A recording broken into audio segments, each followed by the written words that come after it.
नमस्कार, आप देख रहे हैं रीवा दर्शन में सचेत बघेल आपके साथ। आइए नजर डालते हैं आज की प्रमुख खबरों पर। रीवा पहुंचे छत्तीसगढ़ के पूर्व मुख्यमंत्री रमन सिंह। पूर्व मुख्यमंत्री से राजेंद्र शुक्ल ने की मुलाकात। खाद के संकट से जूझ रहे जिले के अन्नदाता रीवा नगर में गली मोहल्ले का भी होगा अब समुचित विकास। और स्टाफ नर्स ने की आत्महत्या, संजय गांधी अस्पताल में थी पदस्थ। खबरों पर नजर अब विस्तार से।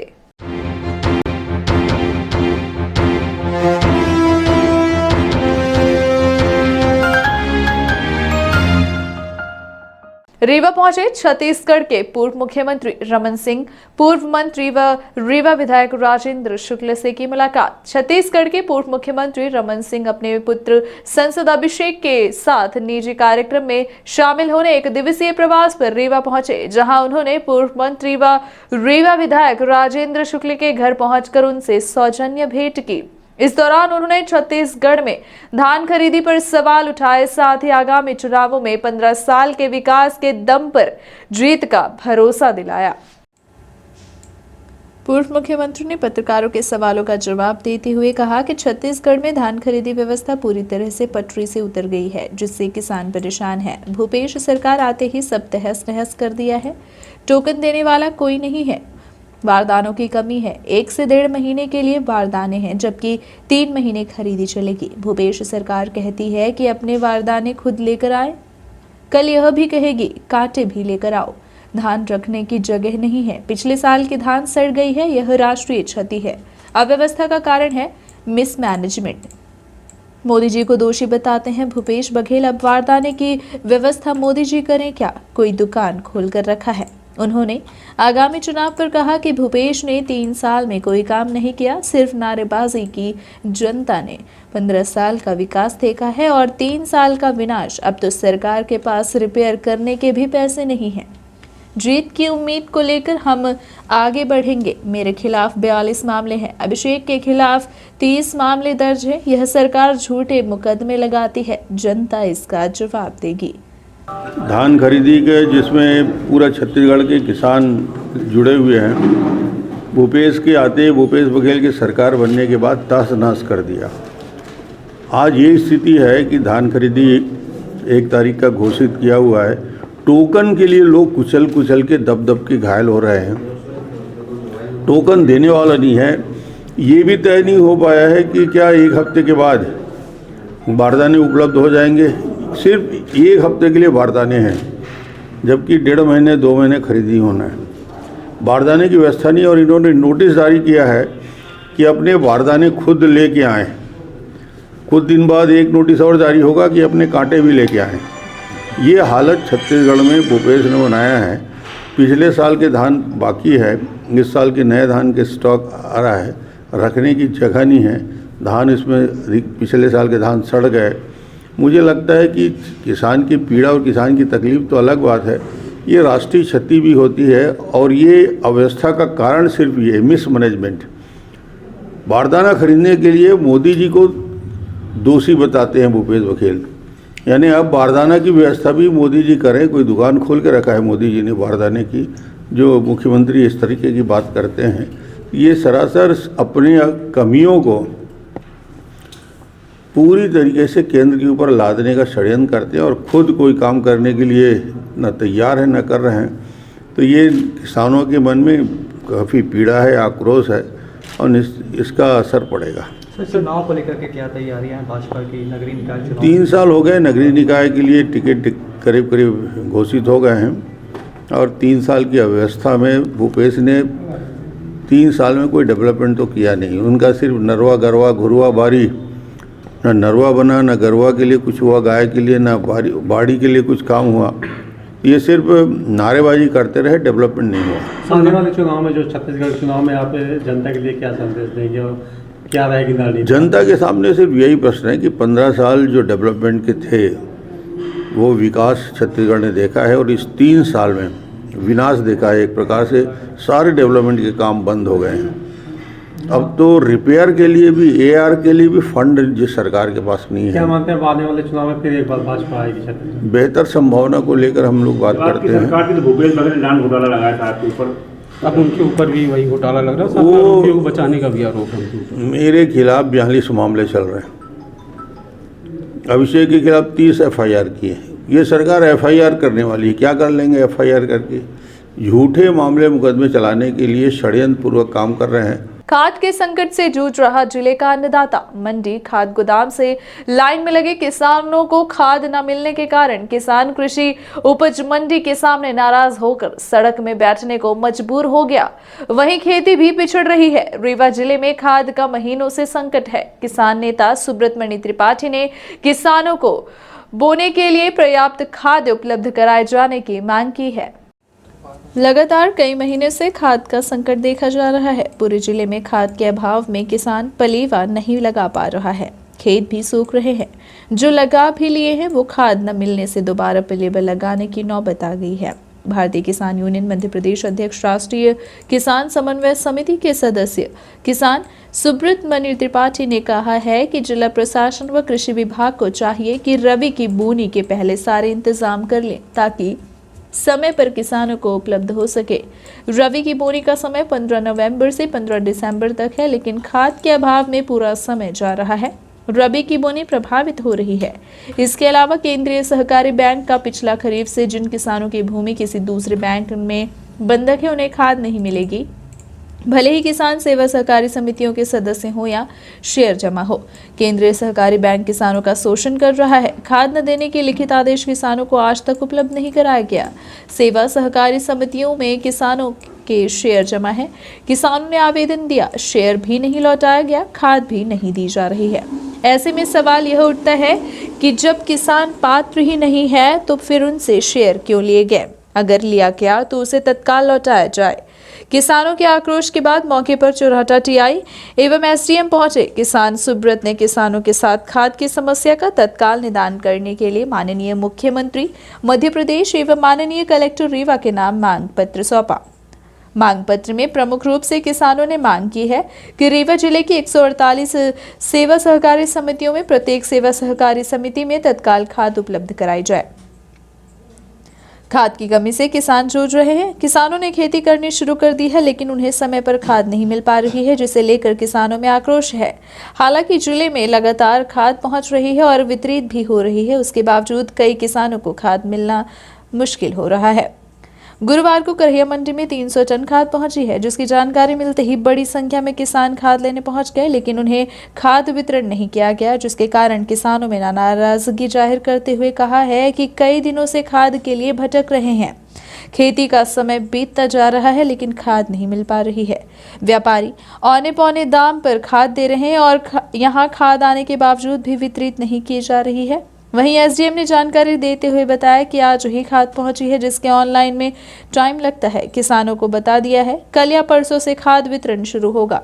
आज 300 टन खाद आई है, आगे 150 और 300 की रैंक और आएगी।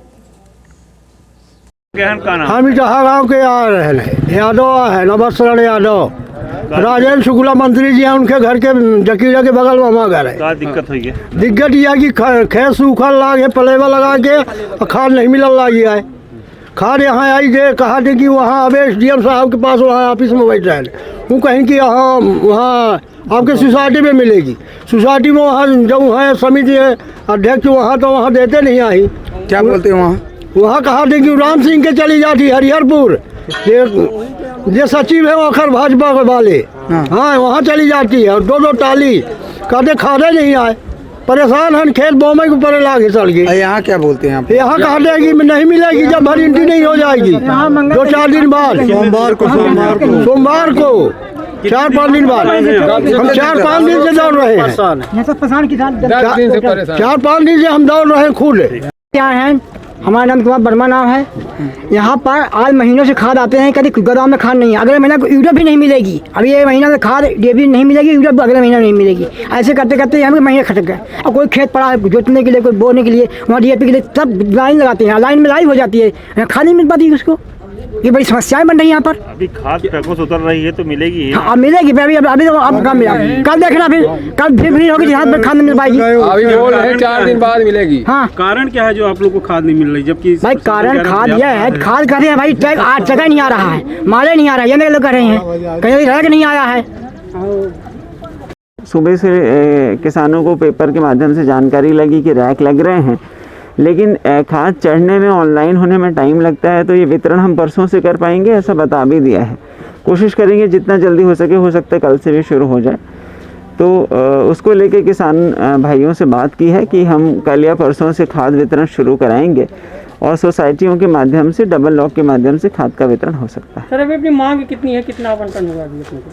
ये अभी डीएमओ यहाँ पर है नहीं, 300 टन आई है अभी, और मांग तो मौसम के हिसाब से और खेती के हिसाब से बदलती रहती है।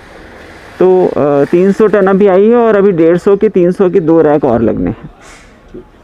रीवा शहर में गली मोहल्ले का भी होगा अब समुचित विकास। रीवा शहर में चारों तरफ रिंग रोड, शहर की अनेकों मुख्य सड़कों का निर्माण कार्य तथा अनेकों विकास कार्यों को गति देने के बाद अब मध्य प्रदेश शासन के पूर्व मंत्री व रीवा विधायक राजेंद्र शुक्ल ने यह संकल्प लिया है कि अब रीवा शहर के गली मोहल्ले का भी संपूर्ण विकास तेजी से किया जाएगा। इसी कड़ी में गुरुवार को रीवा शहर में अनिल निर्माण कार्य का भूमि पूजन किया गया। रीवा नगर में सड़क, नाली व बिजली पानी जैसी मूलभूत सुविधाओं को आसानी से लोगों को उपलब्ध कराने अनेक प्रयास किए जा रहे हैं। यह कार्य नगर पालिका निगम रीवा द्वारा कराए जा रहे हैं, जिसके विधिवत भूमि पूजन गुरुवार को रीवा विधायक व पूर्व मंत्री राजेंद्र शुक्ल द्वारा नगर के 4 वार्डों में किया गया, जिसमें नगर पालिका निगम रीवा के जोन क्रमांक 4 में सीसी रोड का निर्माण कार्य शामिल है, जो 13 लाख रुपए की लागत से बनाई जाएगी। इसके अलावा 17 लाख रुपए की लागत से आरसीसी नाली का निर्माण किया जाना है। इसी तरह से 7.5 लाख रुपए की लागत से EWBM सड़क का निर्माण कार्य कराया जाएगा। इसी तरह से अनेक कार्य का भूमि पूजन पूर्व मंत्री राजेंद्र शुक्ल द्वारा किया गया। इस दौरान नगर निगम कमिश्नर मृणाल मीणा, अधीक्षण यंत्री शैलेंद्र शुक्ला, कार्यपालन यंत्री AP शुक्ला, निवर्तमान प्रभारी महापौर वेंकटेश पांडे, भाजपा नेता राजगोपालचारी, मंडल अध्यक्ष शेखर सचदेवा, शिवम द्विवेदी, प्रकाश सोनी, चिंटू, पूर्व पार्षद नीरज पटेल, हेमलता सिंह तथा संविदाकार मौजूद रहे। भूमि पूजन हुए हैं कार्यकर्ताओं के कहने पर। क्या ये वार्डों में अंदर की जो गलियां जहाँ पर बच्चे बरसात में निकलने में कीचड़ और तमाम तरह की परेशानियों से जनता को और बच्चों को जूझना पड़ता था, उन सभी को चिन्हित करके और उनके टेंडर करा के उनके भूमि पूजन हो रहे हैं, एक के बाद दूसरे तीसरे, जिससे कि किसी भी मोहल्ले के, किसी भी गली के किसी भी नागरिक को कम से कम बुनियादी सुविधा जो सड़क है, क्योंकि शहर में बाकी मुख्य रोड तो 4 लेन की सड़कें बन गई, फ्लाईओवर RO भी बन गया, गुड़ रोड भी शानदार बन गई है, ये प्रधानमंत्री आवास के कारण ये सड़क भी अच्छी बन गई है, लेकिन अंदर की गलियाँ जहाँ पर अभी काम नहीं हो पाया था, उसको हम लोगों ने हाथ में लिया है और एक एक करके उन सारे कामों को निर्माण कार्य के साथ मीठा पानी की भी मांग कर रहे हैं लोग।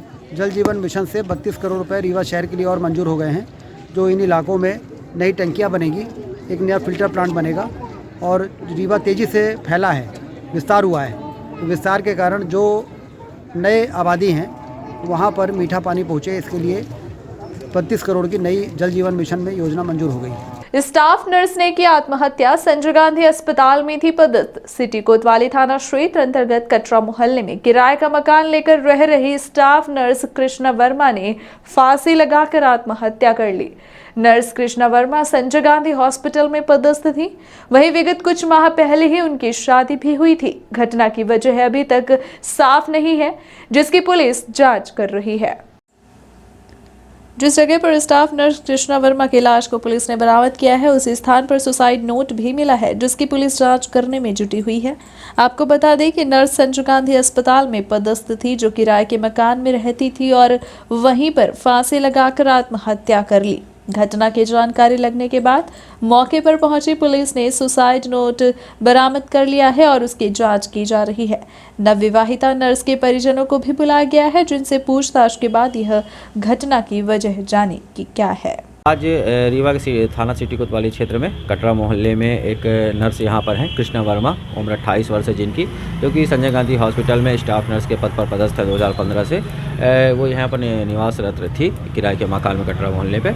उन्हीं के द्वारा आसपास के लोगों से जानकारी प्राप्त हुई कि उन्होंने अपने कमरे में पंखे में लगाकर फांसी लगा करके आत्महत्या कर ली उन्होंने। सर कोई सुसाइड नोट भी मिला है? हाँ, पुलिस को जांच के दौरान हमें एक सुसाइड नोट भी प्राप्त हुआ है, जो कि अभी जब्त कर लिया गया है, जो कि आगे जांच का विषय बनेगा। मैरिज अभी? हाँ, इनकी पता चली है कि मैरिज अभी इसी साल मई महीने में हुई थी, इसलिए नवविवाहिता का केस यहाँ पर बनाया गया है। नवविवाहिता के अंतर्गत यहाँ पर अग्रिम कार्यवाही की जा रही है। माता पिता लड़की के आ रहे हैं रास्ते में नरसिंहपुर से, जैसे ही वो आ जाएंगे उन्हीं के समक्ष पीएम की कार्यवाही भी करवाई जाएगी। इंजीनियर अनिल प्रताप सिंह ने पेश की अनूठी मिसाल। उनके द्वारा किया गया सामाजिक कार्य बनेगा समाज के लिए प्रेरणा। कर भला तो हो भला, इस कहावत को चरितार्थ किया है ग्राम डिहिया उर्फ नरसिंहपुर निवासी इंजीनियर अनिल प्रताप सिंह ने, जिन्होंने क्षेत्र व जिले में एक अनुपम उदाहरण पेश किया है। इस अनुकरणीय कार्य की प्रशंसा हो रही है और ऐसे नेक कार्य समाज में अति प्रशंसनीय तो है ही, साथ ही समाज और लोगों के लिए प्रेरणादायक भी हैं। क्योंकि आज के इस भागदौड़ व महंगाई के दौर में जहां लोग सिर्फ अपने लिए ही सोचते हैं, वहीं पर इंजीनियर अनिल प्रताप सिंह ने अपने गांव के एक ब्राह्मण परिवार की बेटी की शादी राजसी ठाट बाट से करने का संकल्प लिया, जिसे उनके द्वारा आगामी 5 दिसंबर को पूरा किया जाएगा। इनके द्वारा एक ब्राह्मण परिवार के लड़की को अपने धर्म की पुत्री स्वीकार करके उसकी शाही शादी अंदाज में कर रहे हैं। लड़की के पिता का असामयिक निधन विगत 8 वर्ष पूर्व हुआ था, जिनके कंधे पर 4 बेटियों का भार था। बेटी के पिता की मृत्यु के पश्चात इंजीनियर अनिल प्रताप सिंह ने इस बेटी को अपनी धर्म की पुत्री स्वीकार करते हुए इस बेटी की जिम्मेदारी स्वयं अपने कंधों में ले ली। उसी संकल्प को इनके द्वारा पूरा किया जा रहा है। कहते हैं कि जो जितना बड़ा होता है उसका दिल भी उतना ही बड़ा होता है। इस बात को सिद्ध करके दिखा दिया है डिहिया उर्फ नरसिंहपुर के रहने वाले इंजीनियर अनिल प्रताप सिंह ने। इनका जितना खूबसूरत शरीर व परिवार है, जितनी चमक इनके आलिशान बंगले की है, उससे कहीं अधिक चमक व खूबसूरती इनकी सोच में भी है। इस बात का इससे सबसे बड़ा उदाहरण और क्या हो सकता है। जबलपुर में कृषि इंजीनियर के तौर पर समाज व राष्ट्र की सेवा करने वाले इंजीनियर अनिल प्रताप सिंह अपने गांव व जिले के लिए उदाहरण बन गए हैं, जिनके द्वारा स्वर्गीय आनंद प्रसाद मिश्रा की पुत्री उमा मिश्रा को अपनी धर्म सुपुत्री स्वीकार करते हुए उसका पालन किया और अब बड़े ही ठाठ के साथ उसकी शादी करने जा रहे हैं, जिसका विवाह आगामी 5 दिसंबर को मऊगंज बड़ी बाराती गांव के रहने वाले संपूर्णानंद मिश्र के सुपुत्र विवेक मिश्रा के साथ सुनिश्चित हुआ है। तिलकोत्सव का कार्यक्रम 1 दिसंबर को संपन्न हो चुका है।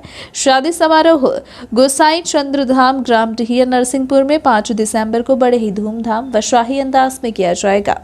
आपको बता दें कि इंजीनियर अनिल प्रताप सिंह आज से लगभग 8 वर्ष पूर्व गांव के रहने वाले पंडित आनंद मिश्रा के असामयिक दुखद निधन पर परिवार को सांत्वना देते हुए स्वर्गीय श्री मिश्र की चौथी बेटी के विवाह का संकल्प लिया था, जिसको 5 दिसंबर को बेटी साहिबा स्मृति ग्राम सेवा संघ डिहिया के संचालक इंजीनियर अनिल प्रताप सिंह व स्वयं खुशी पूरा कार्य करने जा रहे हैं। इनके द्वारा अपनी धर्म सुपुत्री उमा मिश्रा का शुभ विवाह एवं कन्यादान किया जाएगा और इस यज्ञ को पूर्ण किया जाएगा। आपको बता दें कि श्री सिंह प्रसिद्ध कल्चरिस्ट सरदार स्वर्गीय गोसाई सिंह के पौत्र एवं कृष्णदेव सिंह भैया साहब डिहिया के ज्येष्ठ सुपुत्र हैं, जिनके द्वारा यह अत्यंत अनुकरणीय व पुनीत कार्य किया जा रहा है।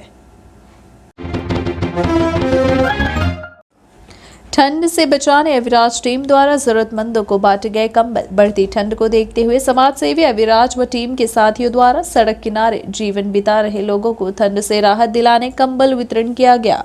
लगातार ठंड का प्रकोप बढ़ता जा रहा है। ऐसी स्थिति में शहर की दीनहीन व गरीब जरूरतमंदों को इस ठंड से बचाने समाज सेवियों द्वारा अनेक प्रयास किए जा रहे हैं। इसी कड़ी में रीवा शहर के विभिन्न क्षेत्रों में पहुंचकर रात को जरूरतमंदों को कंबल वितरित किए गए। इनके द्वारा पिछले वर्ष भी यह अभियान तेजी से चलाया गया था। बताया गया कि आगामी दिनों ठंड से बचाव के लिए जरूरतमंदों को कंबल वितरण के साथ ही अन्य व्यवस्था भी दी जाएंगी। इस अवसर पर उत्तम अग्रवाल, आशुतोष तिवारी, सुभाष गुप्ता, पंकज, अभिषेक साहू आदि युवा साथी उपस्थित रहे। आबकारी विभाग की बड़ी कार्यवाही, अवैध मदिरा भंडारण एवं विक्रय करने वालों पर दबिश। रीवा कलेक्टर डॉक्टर इलैया राजोटी एवं सहायक आयुक्त आबकारी रीवा विक्रमदीप सागर के निर्देशन पर आबकारी विभाग रीवा द्वारा वृत्त रीवा में बड़ी कार्यवाही की गई है। यह कार्यवाही मुखबिर से प्राप्त सूचना के आधार पर आरोपी प्रमोद पांडे तनय स्वर्गीय गणेश प्रसाद पांडे के ग्राम हरदी शंकर थाना गोविंदगढ़ स्थित मकान पर संयुक्त आबकारी दल द्वारा छापेमारी कार्यवाही की गई। आरोपी मौके से फरार हो गया, लेकिन आरोपी के मकान की गवाहों के समक्ष विधिवत तलाशी ली गई। तलाशी के दौरान शहडोल जिले से तस्करी कर लाई गई 25 पेटी देशी प्लेन मदिरा, कुल मात्रा 225 बल्क लीटर मदिरा बरामद की गई। आरोपी के विरुद्ध मध्य प्रदेश आबकारी अधिनियम 1915 संशोधित 2000 की धारा 34(2) के तहत प्रकरण कायम कर विवेचना में लिया गया। सहायक आबकारी आयुक्त रीवा विक्रमदीप सागर द्वारा आरोपी को शीघ्र गिरफ्तार कर माननीय न्यायालय में पेश करने के लिए मुखबिर तंत्र को सक्रिय करने के साथ साथ अवैध मदिरा के स्रोतों का पता लगाने के निर्देश दिए गए हैं। इस कार्यवाही में शामिल रहे आबकारी उप निरीक्षक अभिमन्यु पाठक, प्रभारी जिला उड़नदस्ता अभिषेक त्रिपाठी, प्रभारी रीवा व आशीष शुक्ला, प्रभारी चाकघाट मनोज वेलवंशी, प्रभारी मऊगंज आरक्षक अमित सिंह चौहान, महेंद्र सिंह गहरवार, संगीता द्विवेदी आदि लोग शामिल रहे। ये थी आज की प्रमुख खबरें। आगे की खबरों के लिए बने रहे रीवा दर्शन के साथ। दीजिए हमें इजाजत। नमस्कार।